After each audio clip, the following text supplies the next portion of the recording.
Watch yourself. Get in your painting. Brendan Boston has a finisher. Kick it. Struck a spin to the hole.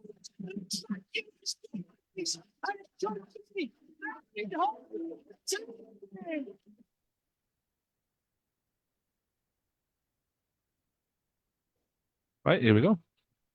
Right, well, evening. Welcome to the 12-Man podcast live on the Reds, Facebook.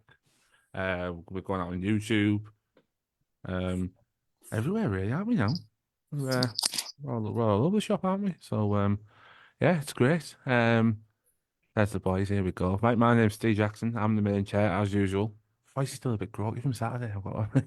But, yeah, cracking day. I'll tell you all about it as we go on. So, got my sidekicks back with me. Even Guts, you all right? Yeah, sound, yeah, he was all right. Like. Yeah. Enjoy the Super Bowl. Not really. My missus did. Right, and then we've got our two on.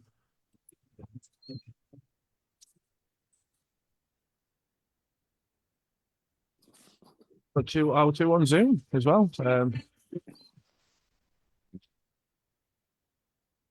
Right, mate. How's it going, boys? Yeah, good, mate. You?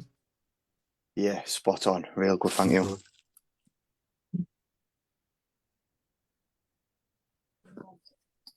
So we've got Mr. James Algarnes with us. Evening, Dally. Oh, mate, all right. How are you? Yeah, but yeah, not so bad. Bit of a mad week, wasn't it? Good. I've got Mr. Steve Dixon with us as well. Evening, Dicko. Evening, everyone. Okay, good weekend. Yeah, we're good, mate. You? Very good. So we're going to talk about we're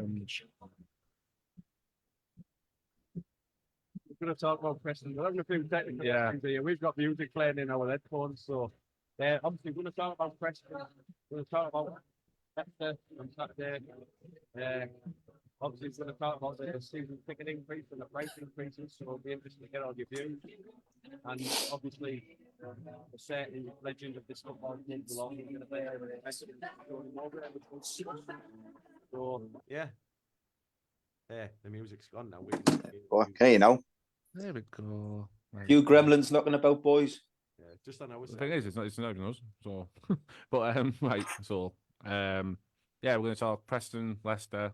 Hear from my voice how good Leicester was. It was class. We'll talk about the big talking points of the week, the month, the year. Will you or won't you? On half an hour in on Saturday. We've got something we're going to read out, and that's going to put us. That's our bit put to bed. We won't say it anymore. And then we'll preview Plymouth. We've got a big game Saturday. People need to not forget that we've still got a big game Saturday. We're not quite out of this yet, so yeah. Right. I think the first thing, obviously, before we get started, there's some news out today about. We've had some great players at this football club, but in the time that I've been following us, Tony Mowbray has been the biggest legend for me. T-Sider through and through. Gave everything for his all for this football club. And some news came out today that he's not very well at the moment. He's had to take a bit of a break from Birmingham City, but I'm sure all of you lads will join us wishing Tony all the best. We know what he's like as a fighter and a leader, so I know you'll smash it, Mugger. So good luck from us.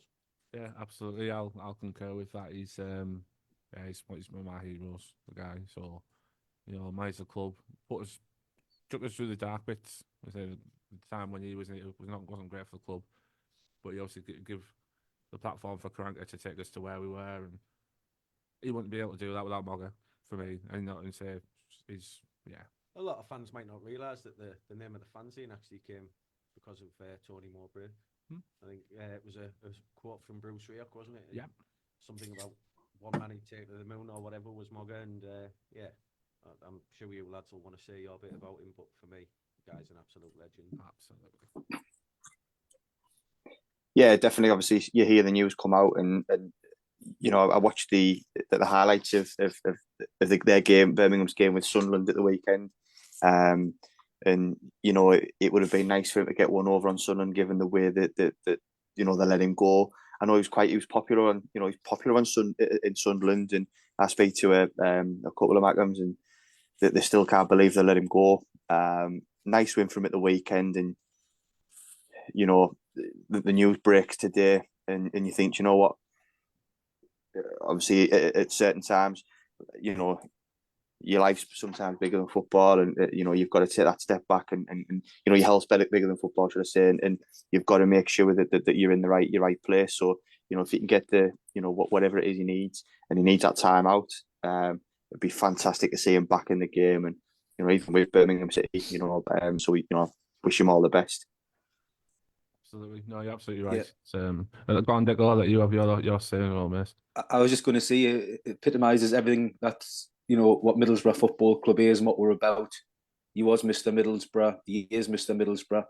When I was a youngster there, when I was signed for the club, I remember having the embarrassment of having to go into the home dressing room to get the ball signed for the opposition team.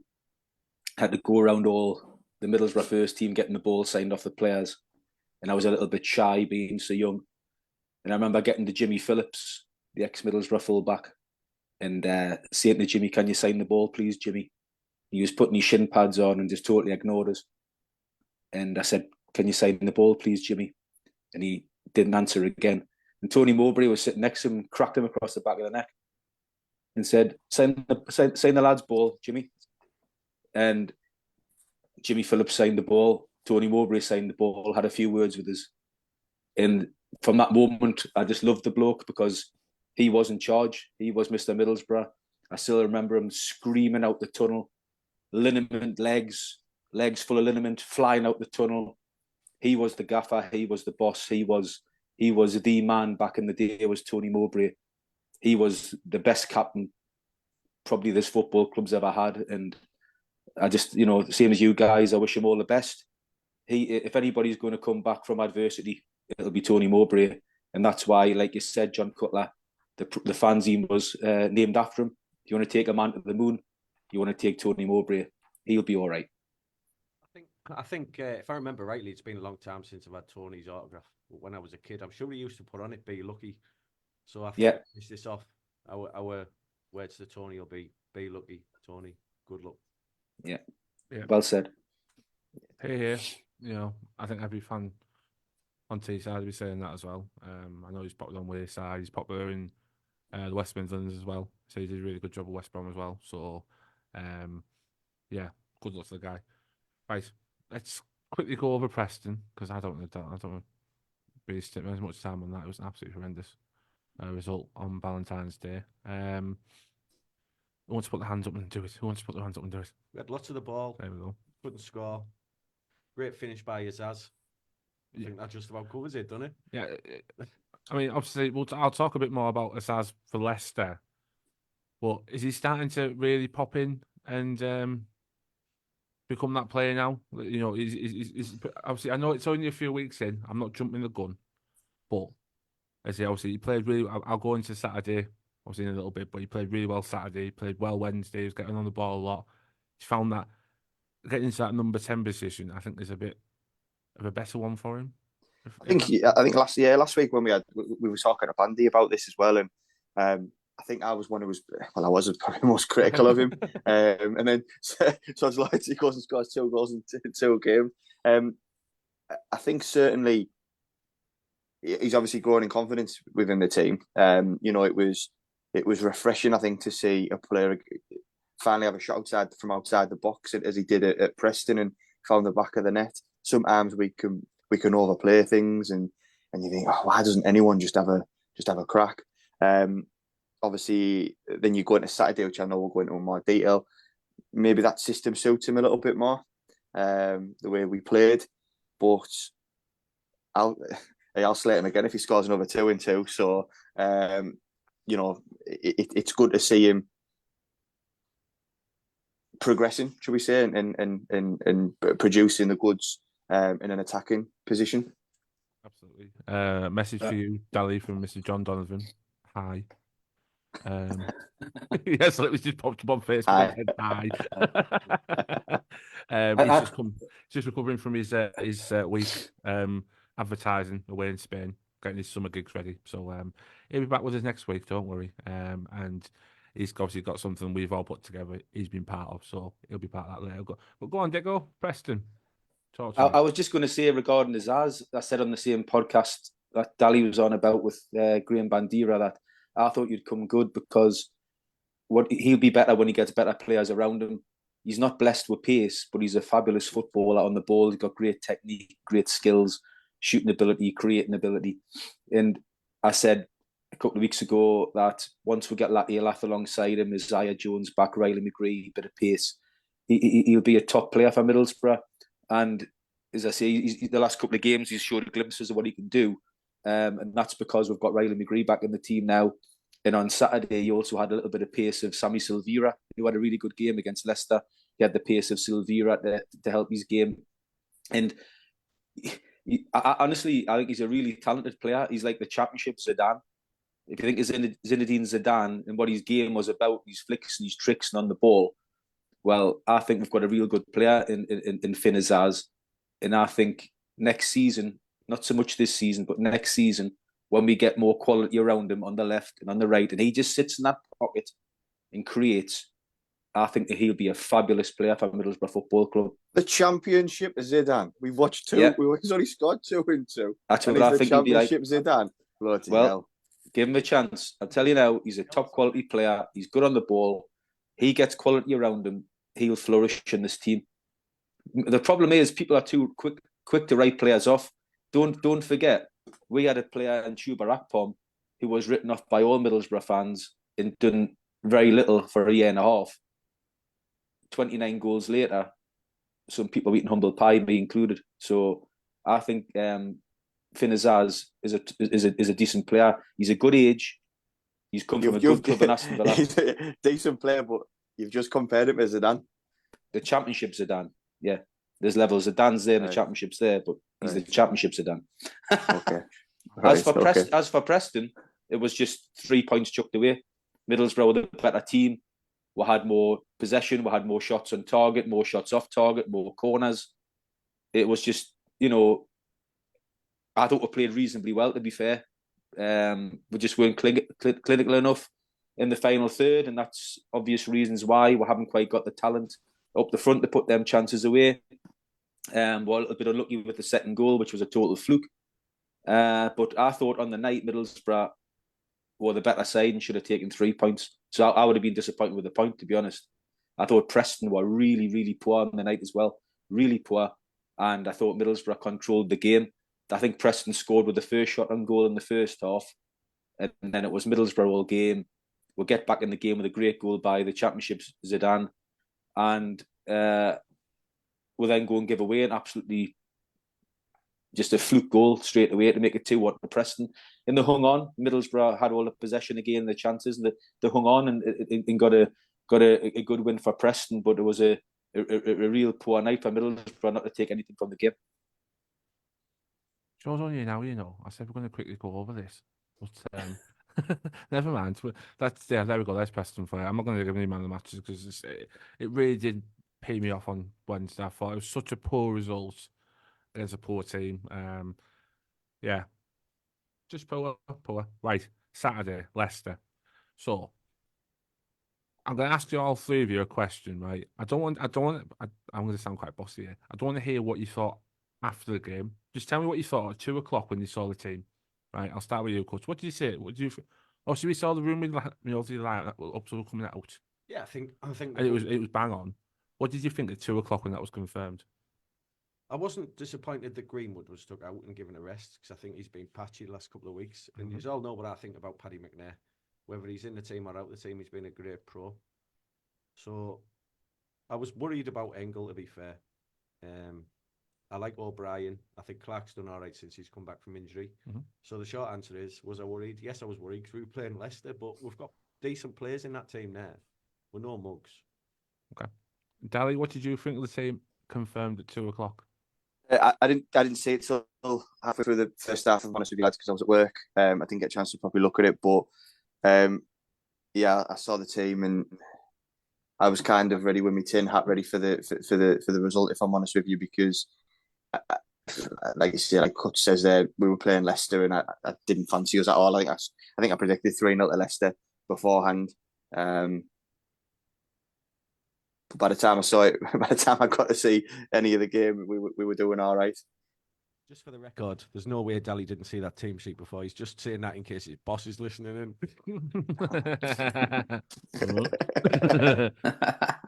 Right, Dicko, what did you think of the team? Just purely the team you saw at 2 o'clock that was confirmed that we all saw probably about 11 o'clock. Honestly, I thought it was horrific. I thought, my God, we're going to get absolutely smashed here today. I thought, what is he doing? This is the most bizarre lineup. Please make it make sense. I thought, Dieng would have come back and goal for certain, which he didn't. As soon as I seen Hackney and Howson were missing, I thought, dear me, we're in for a long afternoon here.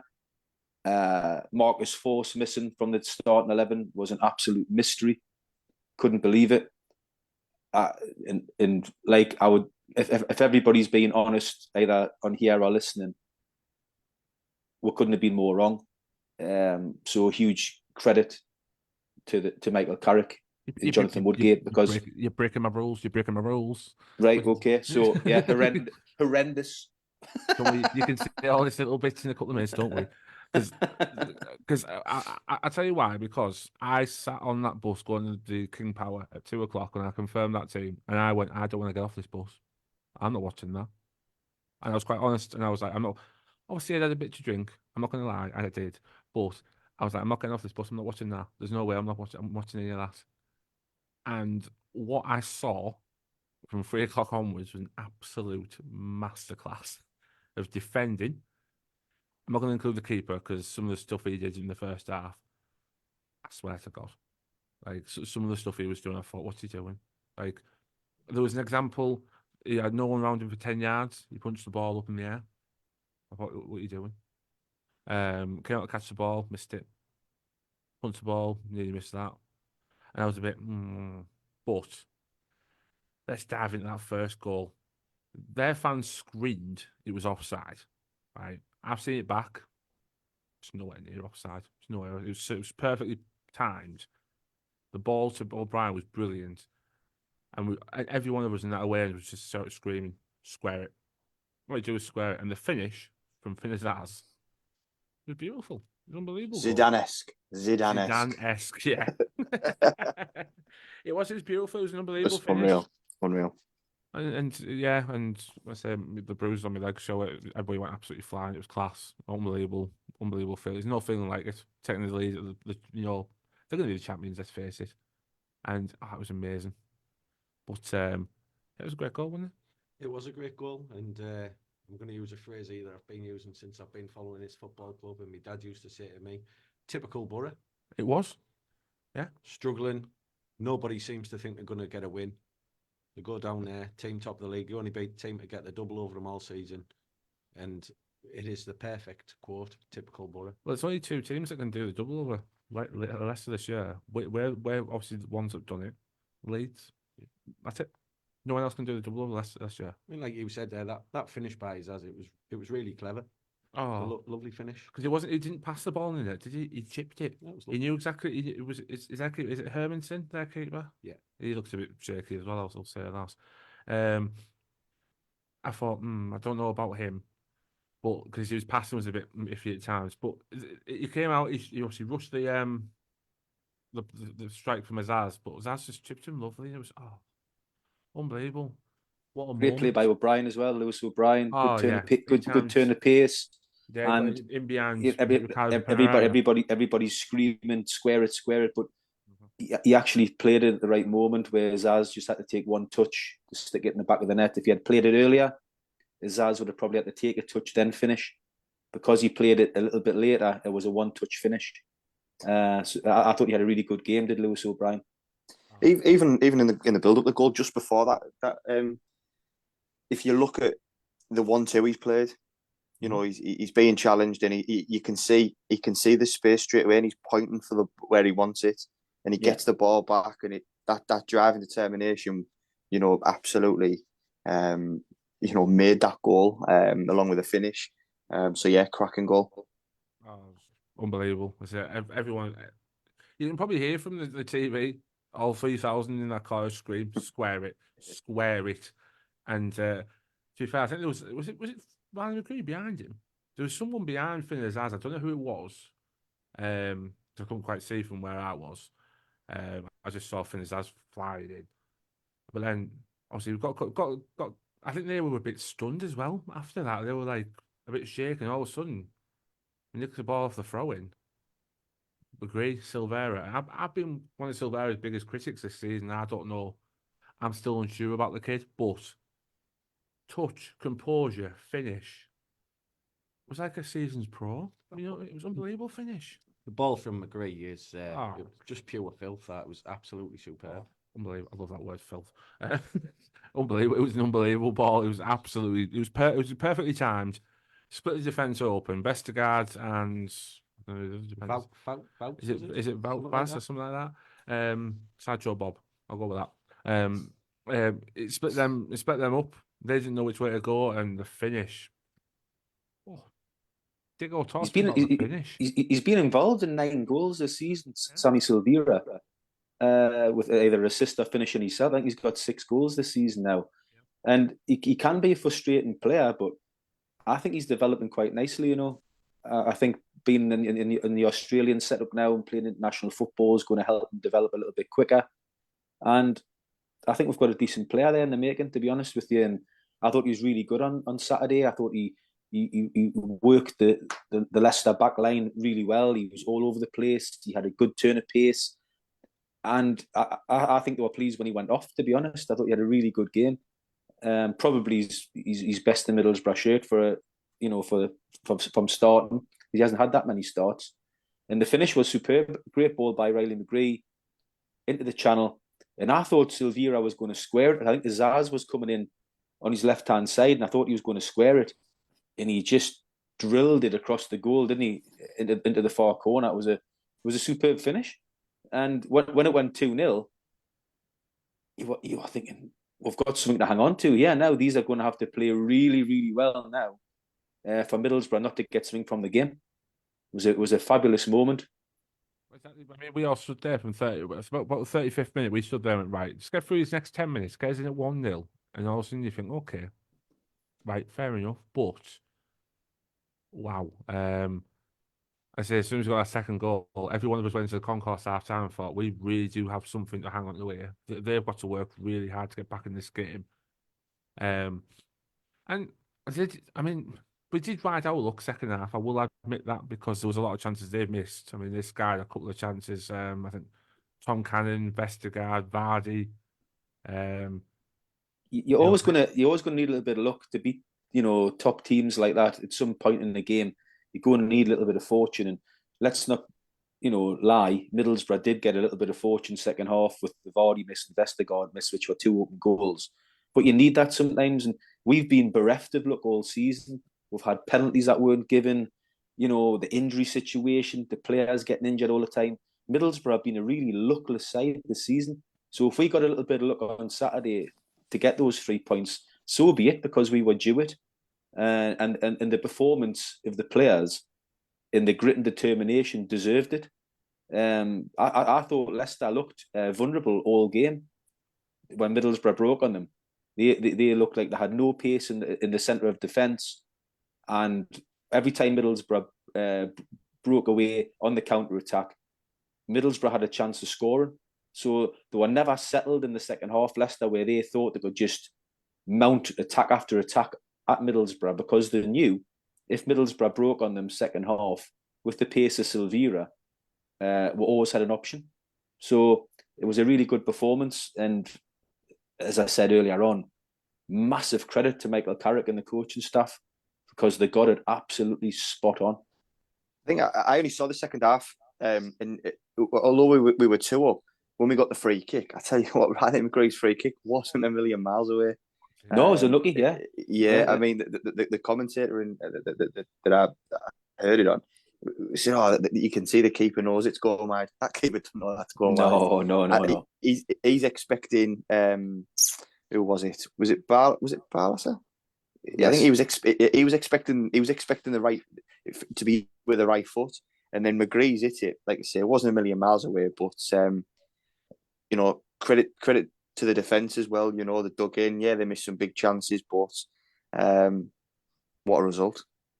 I've got also, especially with our centre back, Clark was on a yellow card from the second minute onwards as well, which was a bit of like, oh God, what's he doing? I mean, especially I think was it mid first half. It was mid first half. He went on a Tony Adams run and then forgot to come back. We got the ball out for a corner. He just saw Glover and everybody because he trotted back into the box and absolutely caned into him. He held his hands up. He went, "Yeah, sorry." I don't know. This team's not top of the league. We've got Zidane and Tony Adams now. I know, it's great. Honestly, the way he ran, he thought, "Where's he going?" I hope they've got the Tuesday club. If Carlsberg did teams there, but it was just the whole team played really well. The whole team was superb. And one player I do want to give a bit of credit to is Dan Barlasser.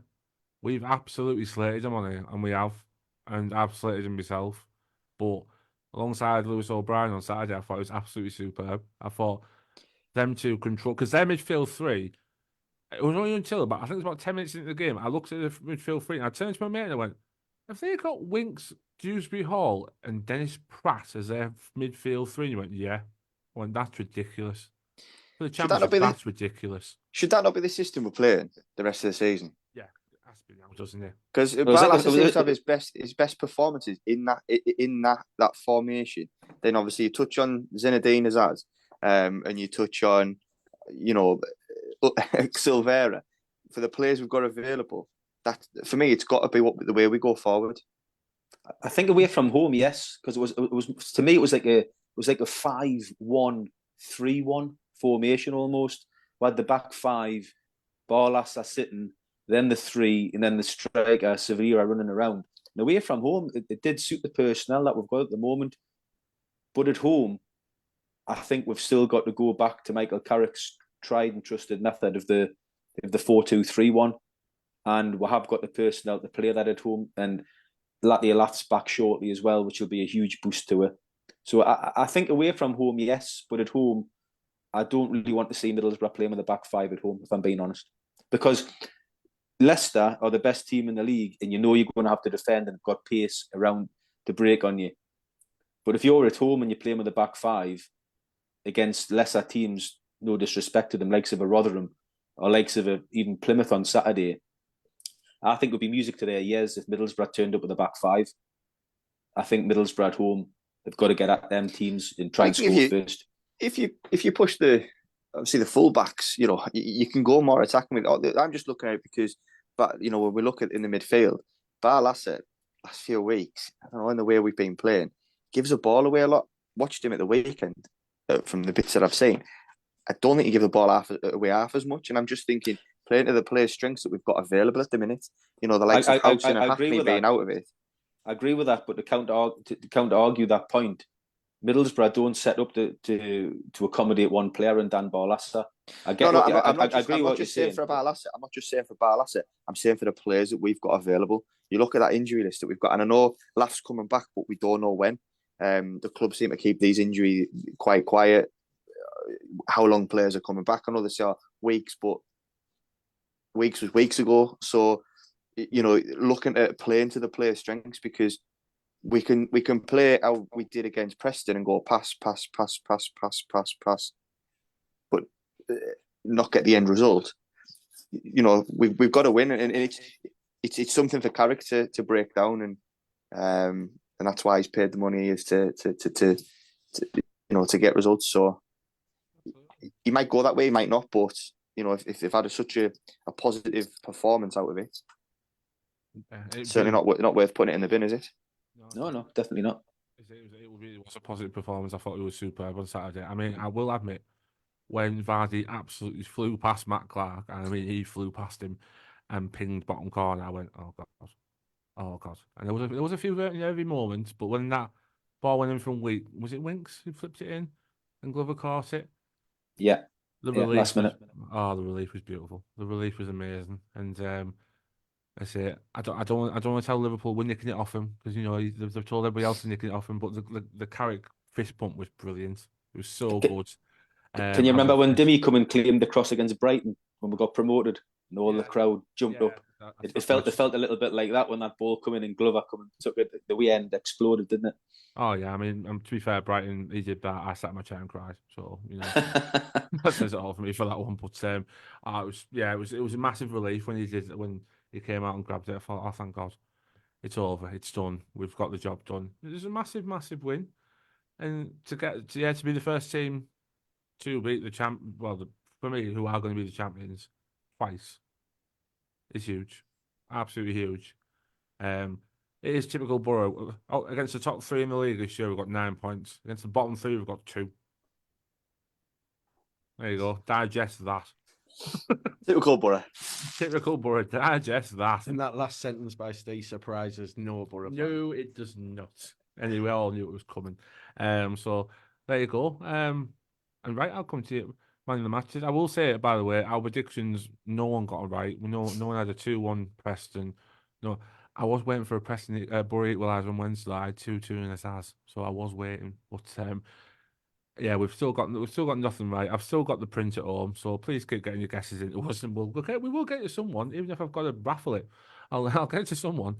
But yeah, man of the matches. Who was yours, Scott? I'm going to give it a 2 players, McNair and Vandenberg. I'm not giving 2 bags of Haribo out. Pick one. I'll go for Paddy then, just because he's been in and out. So I'll give it a Paddy. I'll make it 10 fastest as well. Dally, who's your man of the match? Based on what I saw, I'll actually go Silvera from what I saw. Fair enough. Dick go? I thought Silvera had done well, and I thought Lewis O'Brien had a really good game, but Rav Vandenberg was the best player on the pitch. The last-ditch tackles, timing, he won everything. I thought he was a colossus for a 19-year-old lad. We've got a decent player on my hands. Really good. I'm going to give it to Lewis O'Brien. I thought Lewis O'Brien was brilliant. Like, he went straight back into the centre midfield and just bossed it. Him and Bartle was so good. So good. I think because he's been injured, people forget how good a championship player he is, O'Brien. He's a real top player at this level. So fingers crossed going forward, he can stay fit and get us up that table. Yeah. Just before I leave Leicester, I did leave Leicester Saturday. I'm here, but you know what I mean. One thing came up on social media, and obviously the club are now investigating it, which does not paint us in the best of colours at all. Football's for everyone. Doesn't matter who you are. Doesn't matter where you come from. It doesn't matter. And that video does not represent who we are. Because there was no bother on Saturday from what I saw. You know, both even getting out of the ground, both sets of fans, it was just, you know, we even said to some Leicester fans, you'll still in the league, I won't worry too much, you know. And there's this last one, yeah, it probably will. You know, and it was good all day. There was no problems, no bother. And then to see that was a bit of an absolute disgrace. Yeah, no. I thought, we've got to say something. We don't condone it. We don't. That doesn't represent us as a football club or a fan base. So, you know, whatever she's got coming, she fully deserves. I've got absolutely no words for the woman. So, right, let's get on to the talking point. I'll come to you, Dally, first, because you went to that meeting on Thursday night, didn't you? With the Red Faction. They did an open meeting with us. Just before I did. Oh, you go on. Just before we start, if we read, we've got a group statement that we'd like to read out on behalf of all of us that John's prepared earlier, but obviously all of us are in agreement with it. So this is just a follow to, I suppose, the Red Faction statement that they released. Yeah. 12th man understand the concerns about season card price increases and have let the club know we disagree with them. We helped get the deadline date pushed back and continue to work towards a zero-cost payment scheme to ease the burden. We will support the team on the pitch for the full 90 minutes, as always. Dialogue with the club will continue to try and resolve fan issues. There you go. That's our stance. We've all agreed. That's our stance. Danny, I'll come back to you. Thursday. Yes. What came out of that meeting? Yeah, Thursday night Q&A with Red Faction. They put a protest out Saturday as well, didn't they? Yeah, we'll come on to that. We'll go in chronological order if I can get the word right. Obviously, they put the Q&A event out there for anyone. I know they've had quite a bit of there was quite a lot of comments made on social media with regards to them. So that, I think first and foremost, the fact that they've put it on, fair play to them. I went more of a, not necessarily for podcast, but it's 12 men as a whole, the North Stand.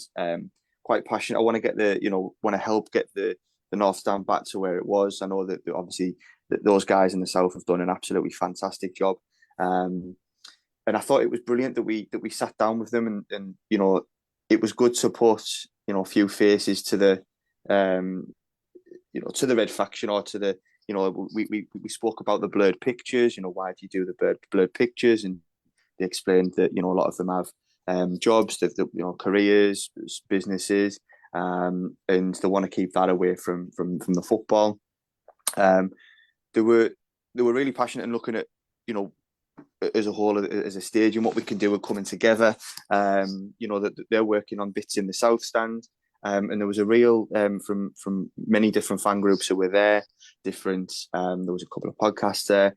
What can we do as a whole as a stadium? It shouldn't just rely on the Red Faction to get it going. And I know we have a right good go up at Block 23. But how can we work together to enhance the atmosphere? And there was some real positive talks that way.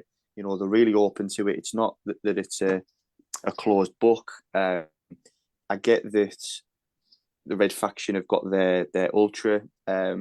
Suppose that it's their identity, isn't it? It's the way that they run things, and I totally understand that a lot more now. I didn't quite get it before, I'll be honest with you, only because it's not something I've really ever looked into. But they were open. We had a good chat with them. There was lots of suggestions that came from the group. People asking, if there's a pocket of you singing a song all the way through and we don't know the words, how can anyone join in?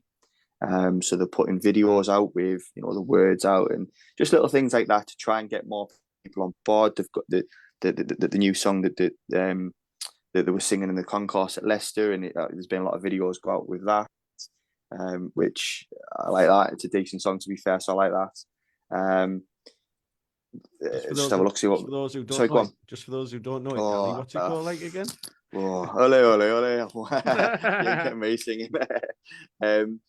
So there was naturally talk with regards to season ticket prices. They did stress right at the beginning that this really wasn't what the meeting was about at that point. That they'd already arranged this meeting before season ticket information was released. That they did have obviously plans themselves, but we're keeping them close to the chest. And then we saw the banners that were at Leicester.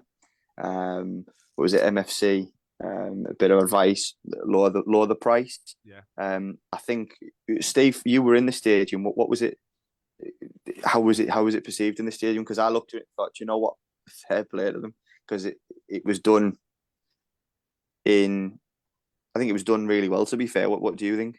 I'll hold my hands up. I was in the concourse when it was happened, and I came back up and it had gone back down. But It's gone back down. there was no. I mean, with their concourse, it wasn't open air, but you could hear everything that was in the stands. So it wasn't like closed concourse kind of thing. So you could hear everything that was going on. Obviously, it just happened a minute before I'd gone up. And funny enough, I'd spoke to Jack last night as well. Obviously, he was there with the Red Faction boys, and he said he missed it because they said the queue to get a drink was ridiculous, and they were quite really slow. So a lot of fans did miss the beginning part of the second half. So I said, to be fair, I heard no grumblings, I heard no boos, I heard no problems. So no issues around me or around that away end regarding that banner. What I heard. Yeah, good, and that's really good. I mean, I thought the banner was spot on, clear cut message. And obviously it was interesting to see which way things would obviously progress next. Then that leads on to yesterday evening, where the Red Faction put out the statement. I'll just read it to you now. Bear with me, let me get me. I've got my jam jars on. Bear with us. So it just says Red Faction are refusing to accept the recent announcement that season ticket prices will be increasing once again. Following the increase in ticket prices last season, the club had agreed that the group would be involved in discussions about this season's prices, but this did not happen. Furthermore, the chairman has cancelled plans to meet with us to discuss this decision and explain why football fans in one of the most deprived areas of the country are expected to pay extortionate prices that exceed those of top Premier League sides. To protest the fans being priced out of supporting their local team, Red Faction will be leaving the Riverside on the 30th minute of Saturday's upcoming fixture against Plymouth Argyle. We're calling on fans who feel likewise from all areas of the ground to join us in a walkout to show the club that they will miss out by exploiting the loyalties of the supporters. The Borough fans have always been the heartbeat of this club, but many will now be forced to give up following their team every week. The love we have for MFC is limitless, but our bank accounts are not. More action will follow from the group should our voices go unheard. This is not a decision we have taken lightly, but our hands have been forced. So that was the statement that Red Faction put out last night. But you just put our statement out tonight, so that was yeah. By the way, our statement there doesn't say whether certain parts of our group will be walking out or not. Yeah, and one thing I want to try and get across here is, on Twitter, especially in the last week or so since these prices have come toxic, out, hasn't it? It's toxic. There's people that listen.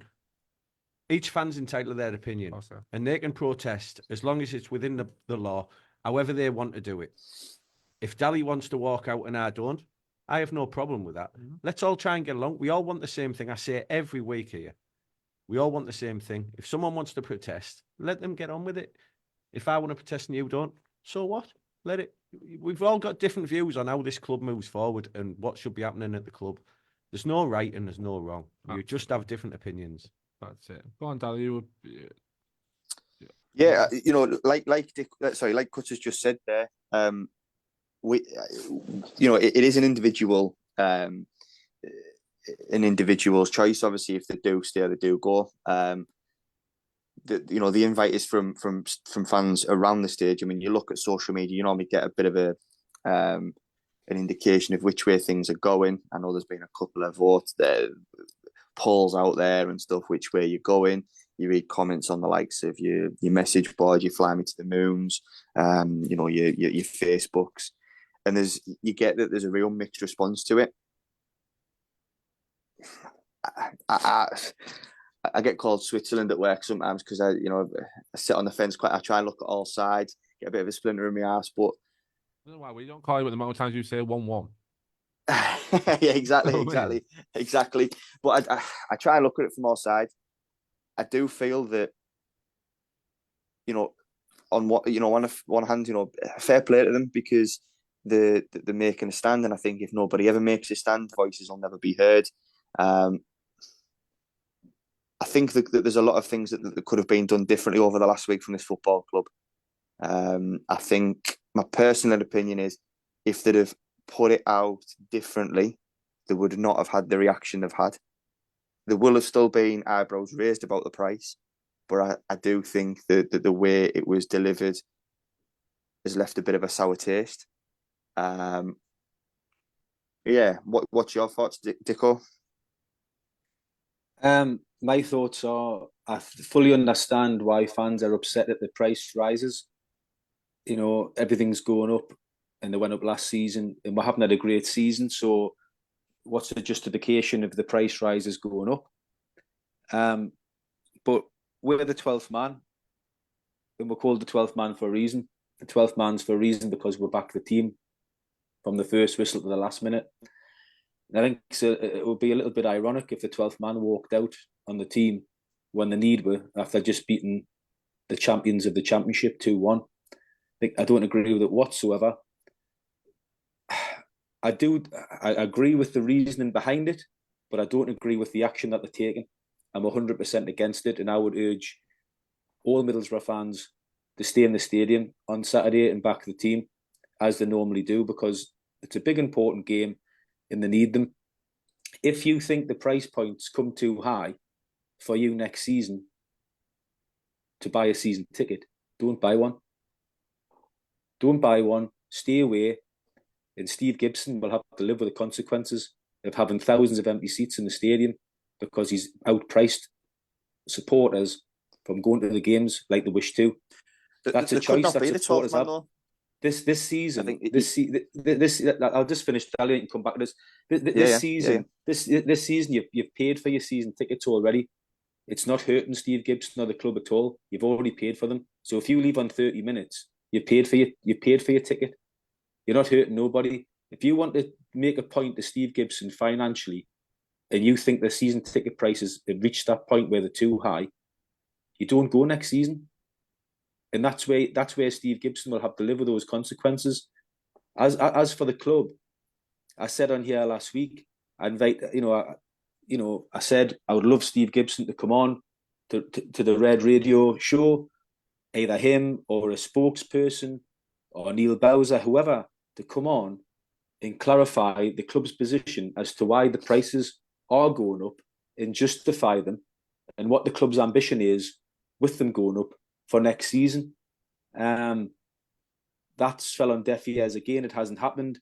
And what I'm getting a little bit fed up of is these fans meetings where they're getting, say, a Rob Nichols, they're getting the 12th man, they're getting the Red Faction, having these little meetings. And I think by the sounds of it, there's going to be more meetings this season. This week? This week with the fans again. A little meeting with Steve Gibson and the fans this week again to get the message out again as to why the club are putting the season ticket prices up and justifying it again. Well, that's okay to the fans groups and that's okay to certain supporters to hear that.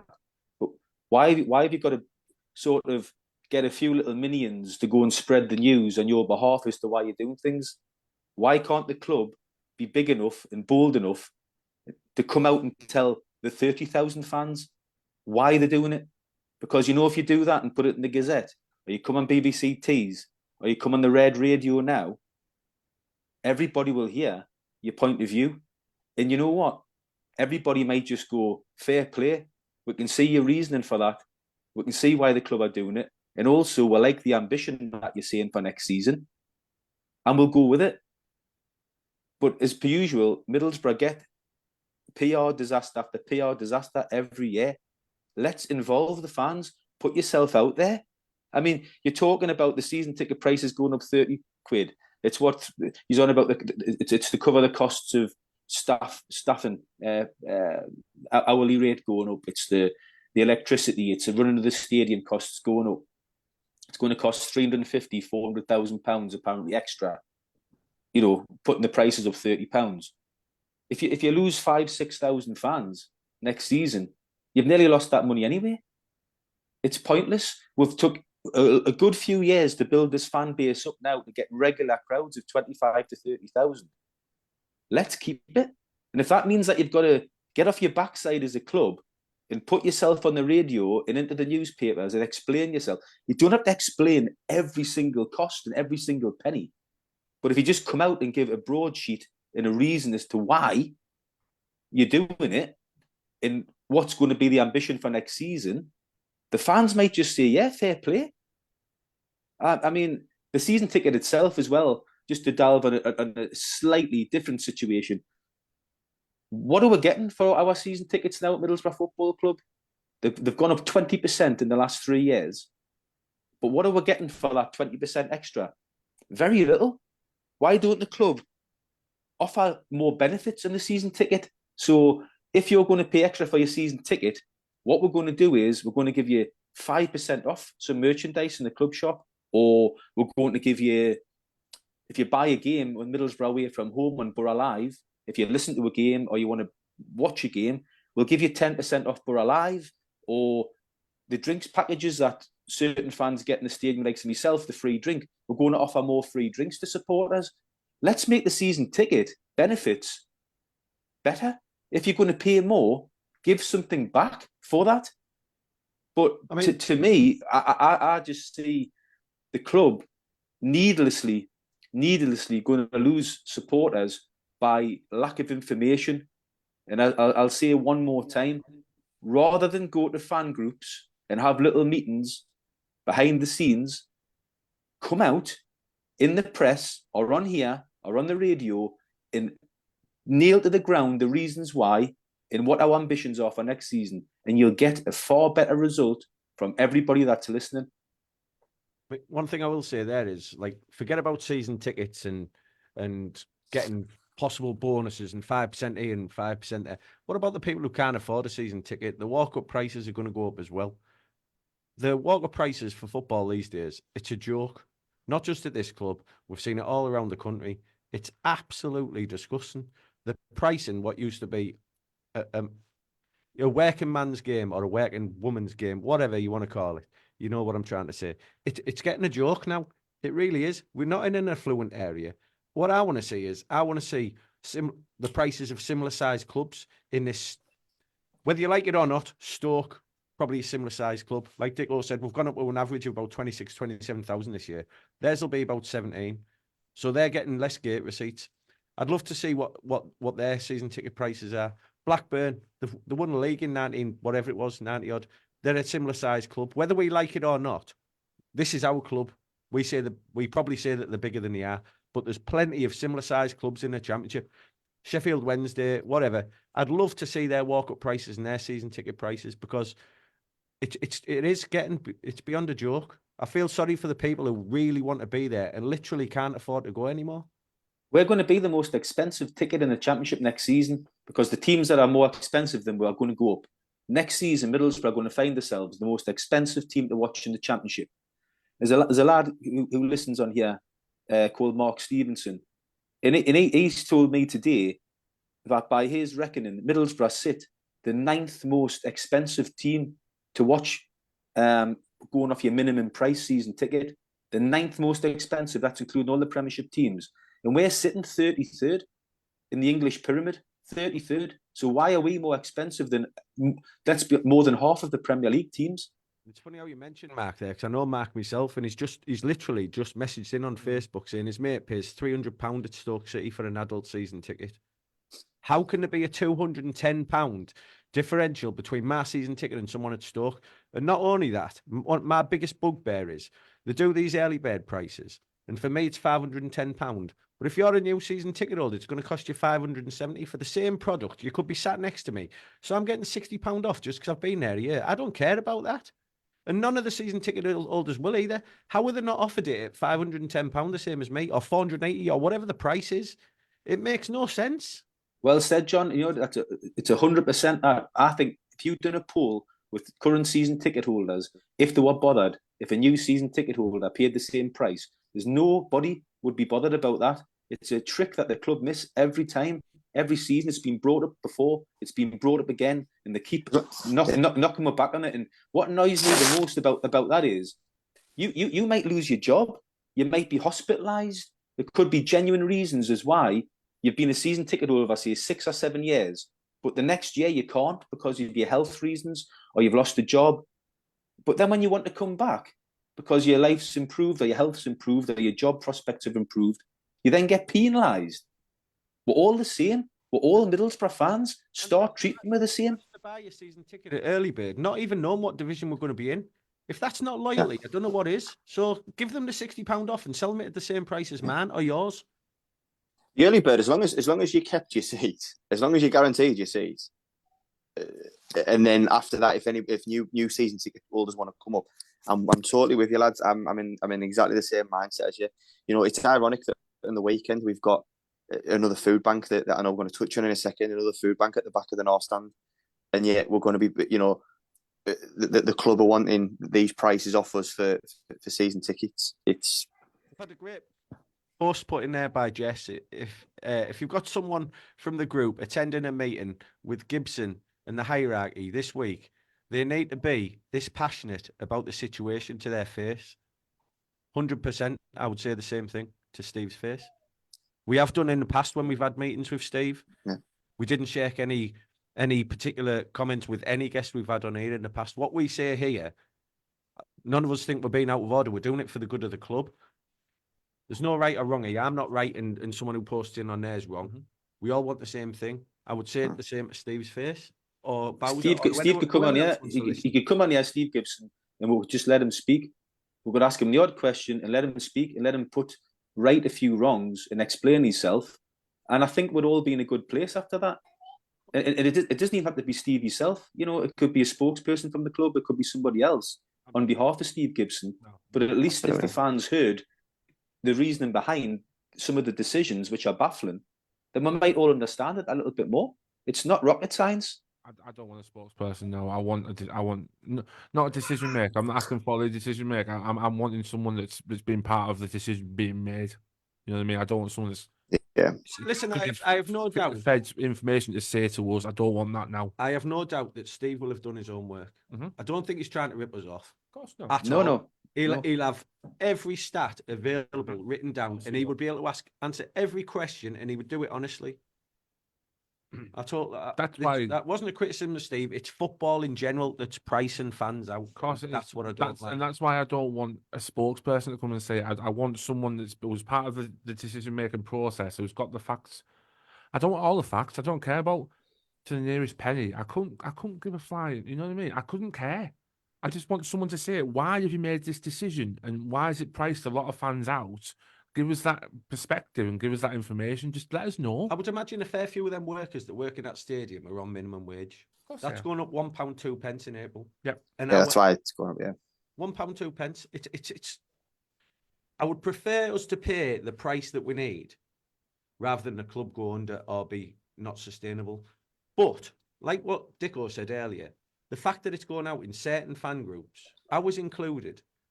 Rather than going on Radio Tees for half an hour and explaining certain things where fans would tune in and listen, or whatever they want to do on this pod, go to the Red Faction. Let's have a huge thing that's available for every fan to listen so they can take in, because we're completely losing the feel-good factor from the back end of last season here. Big time. The fans are disgruntled about what's going on and the lack of communication. The email that they sent out, like someone mentioned earlier, it was nothing short of a disgrace, that. Well, it's not just the good feel-good factor from last season. It's the feel-good factor from the other week. How good was the reaction we all got when Kieran Scott came on here and answered our questions honestly and precisely? You know, he didn't back away from anything. He just answered everything we put in front of him. You know, that made us think and made listeners think. This club and the fans are getting back together. You know, we're all closer together than we have been for years. And all of a sudden, this comes out and bang, it's gone again. I'm not one of these that wants Steve to come out every week and be talking on the radio. Not even every couple of months. But when something like this, and he's obviously aware of the fans' frustrations and feelings about it, I think Steve really should come out and be the one to talk. And like you said, it shouldn't be someone below him. Steve's a very busy man, but when he's got time to do it, come out and explain some of these decisions. That's why he employs Neil Bowser. I'm not saying that as a bad thing. That's exactly why he employed Neil Bowser. He's the guy that's the face of it, isn't he? Well, let's get Neil. All I'm saying, guys, is Steve Gibson ideally comes and says that if it's not Steve Gibson, it's Neil Bowser. But what I'm saying is beggars can't be choosers. So something's better than nothing. So if it's a spokesperson or it's a statement from Steve Gibson that goes to the paper, and it's a statement by Steve Gibson, something.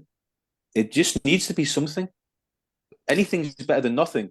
And I'm sick of this silence from the club. And like I say, these secret meetings, and you need to go off and scatter the news to the fans and break little bits and pieces. Just come out and say it. Everybody will respect you a hell of a lot more for it. What was it last season? We got nearly 20,000 season ticket holders. I'll be surprised if we get 15,000, next season. I actually think there's that many disgruntled fans that we could lose 5,000 season ticket holders, and we can't afford that. It feels like a massive step back. Can't. It does. It's easily fixed, though, boys. No. It's easily fixed. Yeah, like they've just fixed it with the renewal date by accepting they made a slight error and putting it back. They can do the same with this quite easily. They can either come on and explain it, or they can adjust the price, or they can come out with incentives into the season ticket package that they can add to it. There's little things the club can still do to make it right. Out of all that, we all know the first option is going to be the one. He's not going to adjust the price anymore. I was just going to say, I'll pick my neck out. That price isn't changing. There'll be a couple of thousand fans that have already paid it. No way is that price going to change. I know people have paid it. Doesn't matter whether you walk out the stadium, you don't buy the booze and the food in the stands. No matter what, that decision for me, 100% will not change. Yeah, maybe not, but there's still things the club can do to make things a little bit better. I agree. That's what I was. The first thing he said there is, a justification to come out and not just the club. What he said when the bird price came out, saying business rates going up and national minimum wage going up. It's going up for everybody. But as I say, it just needs a little bit more meat on the bones. That's what it needs. A bit more justification of why we're having to, give out a bit more for the same product. Say about gas and electric, but they don't even turn the lights on till it's about 8 o'clock. See, You'll be sat outside, you can't even see your justification mates. and in general businesses, they don't have to come out and justify. No. But this isn't a normal business. This is something that 30,000 who go to the ground, maybe 50,000 people who were invested in this football club around the area, maybe more. It's the heartbeat of the town. It's the heartbeat of the town. It means a hell of a lot to the town and the area. This is the flagship for Middlesbrough as a place. Whether people admit it or not, the football club is the flagship for the town. That's it, because I mean, you just said there, this is a completely different situation from other normal businesses, which is absolutely right. Because if a product goes up for a customer-facing business, a company has to justify why it's gone up. They have to explain why it's gone up, and because simply there's other competitors around. That's not the case for a football club. You can't just go, well, stuff. I'll go and support someone else. And it doesn't work like that. You know what I mean? It doesn't work like that. It's obviously that's why it's different from other customer-facing products that you can get out. But bottles of milk, whatever it may be, you can go elsewhere and get that. You can't get this elsewhere. I think one message to the club is us four. I can safely speak for us four that we will be renewing our season ticket next year at £510. Right? We'd maybe even renew it at £550. But we're not looking from our point of view. We're looking from other people's point of view in the area that we've grew up in, and that we know how hard it is on Teesside. We've got food banks every week. Do you think there's fans not struggling for gas and lek and food? And I know that's not the club's fault, but they've got to think about the area and the people who live in this area. Exactly. And one thing I'll say, just look behind Steve's head. What does it say? Exactly. 12th man. We're not speaking But because it goes. We're speaking for everyone. And it's a risk, Steve, you touched on, the 12th man, will back the team, but they keep rising the prices. There won't be that 12th man there. Exactly. Where does it stop? And what was the message we put out last week? Football without fans is nothing. Yeah. And this is what I said earlier about no right or wrong. I won't personally. I'll say it on the show. I won't be walking out on Saturday, but it doesn't mean that I don't agree with what the Red Faction are trying to achieve, and this group. And other certain groups, and even people that aren't in groups. I totally get where they're coming from, and I agree with them. Exactly. A stance has got to be made. A stance is being made. Whether I agree with the way the stance is being made, people won't agree with it. People will agree with it, but it just shows that something is being spoken about and something is being looked at by the fans, and they're not going to take it anymore. I believe the faction. I think that they said if they are walking out, I think it's at the gate. They were going to be meeting or something after half time or something. So let's see what happens. A week's a long time in this football club, because if you look at the last week, it's been like an episode of bloody EastEnders or something. So let's see what happens and where we end up. Absolutely right. Absolutely right. I'm just going to read this from Lee Fisher, because it keeps putting his comments on, and I've got to read one. You can't tell me that financial staff have not projected the incoming expenditure of the club for the forthcoming season that any business or company need to budget for every eventuality. So I don't know why they can't give a season ticket info at start of season with season ticket deadline for. Now that I completely and utterly disagree with. I'm sorry, you can't give that. How do you know where you can't tell a fan? Oh, but by the way, if we're in the Championship, you're going to pay that. But if you're in the Premier League, you're going to pay that. And if you're in League One, you're going to pay that. The ramifications of refunds, etc., from that is going to be ridiculous and could ruin a business. See, one of Lee's points there, though, I think the point he's making is that they'll know roughly. They'll have projected for Championship and Premier League, okay? So £500, it doesn't matter which. Even if we make the playoffs and get in the Premier League, the price is £510. Yeah. So they've projected what they're going to spend on player budget, player wages, outgoing staff, all that kind of thing, cost of electricity, water, whatever. It's all budgeted. Oh God, yeah, I completely get that. But the info saying there, give season ticket info at start. You can't do that. You can't do that. No, I'd like to know. You don't know what's happening. What I'd like to know is look what's happened in the world. You don't know. I'd really like to know, and it goes back to the lads saying about the club coming out and speaking and being transparent with us. what was Plan B? So when they sat around the table and they're looking at, right, we're looking at season tickets for next season. So you go back however many months when they've done it. This is where we are now. This is what we need. We need to bring this amount. Obviously, there must be a conversation there. These are the running costs. This is what we need to bring in. Yeah. You look at the amount of season ticket holders that we attracted last season. So really, what you want to do is you want to maintain, and you want to, if you can, increase that. We're going to increase the price. Okay, we're going to put a horrendous message out to say, come and renew your season ticket. We're not even going to say thank you. What is Plan B if it blows up like it has done, and fans don't renew because they were looking to bring extra money in from them season tickets?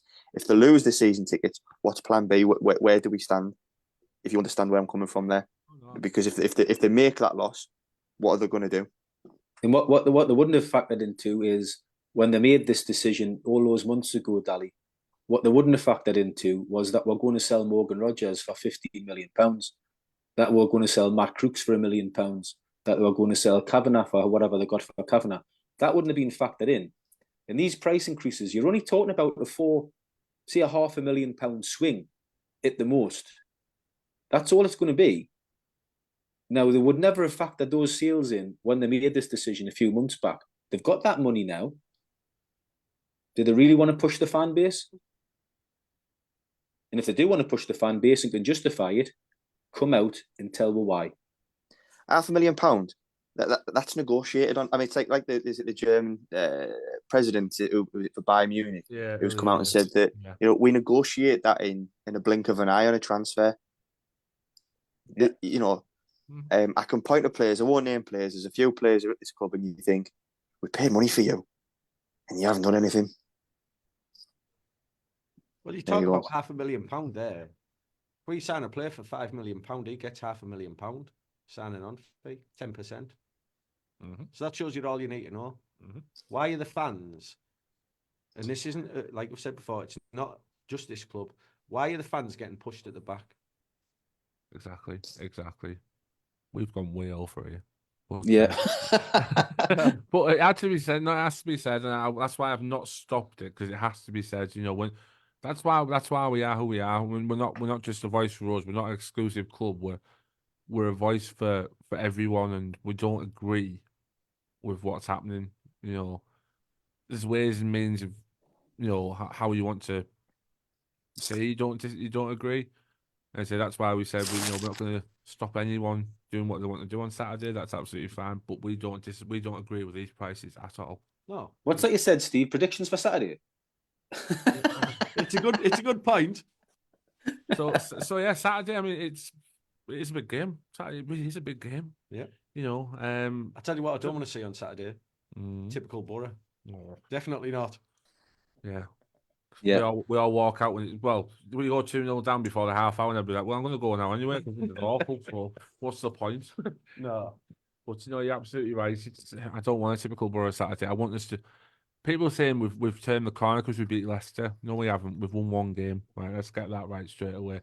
We need to put some results together now. We need to put 2, 3, 4, because that's the only way we're going to get back into this playoff race. Did we make a dent into that gap? Nope. Didn't make one bit of a dent. It's still 7 points. There's still 6 teams above us before we get to a playoff spot. Yes, we can all laugh at the clowns up the road. They've just sacked another manager. Absolute joke of a club. But they're still above us. Still there. So we've got to do what we still keep got to do our job. And that starts on Saturday. That keeps going on Saturday. We've got to beat Plymouth. A point won't be good enough for me at all. I agree. So with that being said, I'll go for the predictions then. I'll start with you. 4-0 Plymouth. I'm only joking. I'll go McGree first goal, 3-1 Borough. You're going from first goal, are you? I'll go because you like it anytime goal scorer. No, I'll go anytime goal scorer. McGree. Take it now, because I'm putting them on Saturday. No, I was just saying it now. No. Standing. But I'm going to go 3-0 Borough, and I think Finn will score again against his former club. Daddy, I'll go to you. 1-1. Who's your goal scorer? Zinedine Azaz. Are you actually going 1-1? Yeah, I'll go 1-1. Why not, eh? Oh, wait. Change the record, lad. All right, then I'll go. No, you 2-2. can't change it. It'll happen now. If you change it now, it'll happen. All right, we'll go 1-1. We go 1-1. Steve? I'll go 2-0 Azaz. Bloody I hell, fancy him to Azaz is score again. I popular this fancy week. him to score against his old club. I'll go 2-0, and it'll be the 30th minute that he scores. Wow. There you go.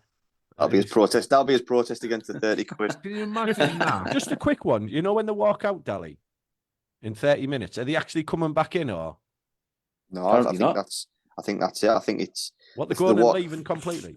Yeah, What, start walking from what downstairs I and believe, yeah. stuff? Celebrate on the stairs. I don't know. Yeah, So yeah, as far as you're aware, they are actually leaving the stadium and not coming back. yeah, it's far. Yeah, it's from what I understand. Yeah, I say I don't want I don't want like this to split the fan base, you know. Well, you didn't walk out. Well, you walked out. You didn't walk out. I don't want that to split the fan base. It's all right. We've got to stay as one now. This is quick really, question, important. guys. Right before you go, if the protest had been that they're going to leave on 30 minutes downstairs till half time, and they want everybody to join them and go downstairs in the concourses until half time to show willing for the price rise, but then we're going to come back up second half and back the team till the hilt, but all them empty seats until half time was going to make a point to Steve Gibson. Would that not have been better than what they're doing? Have they missed a trick? To be honest, I still probably wouldn't have done it. I think I'm not saying I wouldn't have done it either, but I think they'd have got a lot more. I think they'd have got a lot more people behind it if they'd have done something like that. Again, I'm going on what I understand, and I'm not speaking for them, but I'm going by what I understand. I'm going by because I understand that the meeting outside at the gates, and that's why. Obviously, I've said that, but you know, like I said to you earlier on, a week's a long time in this football club. After the last week, you know, it's only Monday night. Let's see what happens by the weekend and where we are. And I'm sure the lads, you know, if there's a change, I'm sure they'll put it out. But let's hope some common sense. I'll leave that to them. Exactly. Yeah. Yeah. No, that's absolutely fine. Like I was saying, do not split the fan base over with this, because you said that's the last thing we want to do. We've got to keep this all together now. You know, last thing I want to see is fans going down the stairs and gesticulating to people to follow them, or vice versa. Fans that are sat in the seat shouting at them for going to do a protest. Yeah, I don't want to see that. No, let people do what they want. Like you say, within reason, let them do it. So just like Jess has just put there, all Borough, aren't we? Exactly. So we're all Borough, aren't we? You know what I mean? It's just we're all one. Just let us stay as one. You've all got your own opinions. You've only got your own thoughts. You know, people like certain podcasts more than other ones. You know, I'm not going to kick off about it. It doesn't matter. There isn't right or wrong in that, though. You know what I mean? I'm not going to kick off about that. You know, it's your choice. Just do what you feel is necessary. It's necessary. That's an easy word for me to say. But just don't make other people feel bad about their choice. That's their choice. Okay. So, you know, if you go to the game on Saturday, enjoy it. If you're going there for the half an hour, enjoy the half an hour. You know what I mean? Then go and do what you need to do. If you're there for the full game, get behind the boys. Big game Saturday, massive game. So, yeah, I'll leave it there. I think I've wasted enough of everybody's time. So, thank you so much, sir. Thank you for coming in. Enjoyed it. Really good. Honest as always, boys. Of course it was. Thank you two for popping on. True. Dally, you can't be a spokesperson for them anyway because your face ain't blurred out. So everybody knows what you look like. Pleasure, Steve. But yeah, thank you very much for popping on, and all your comments and everything has been superb. You know, cheers. You know, it's been absolutely superb. Thank you so much. And yeah, we'll have a chat with you next week. I'm sure the foundation of everything will change again. But one thing will never change. Fingers crossed. We get 3 points on the board. A couple of teams above us drop points, and we're back in that race again. So yeah, we'll have a chat next Monday. All right. Up the Borough. Up the Borough. Up the Borough. Be seeing you, boys. Be seeing you. Thank you for listening to the 12th Man podcast. Hope to see you all again next week. Up the Borough.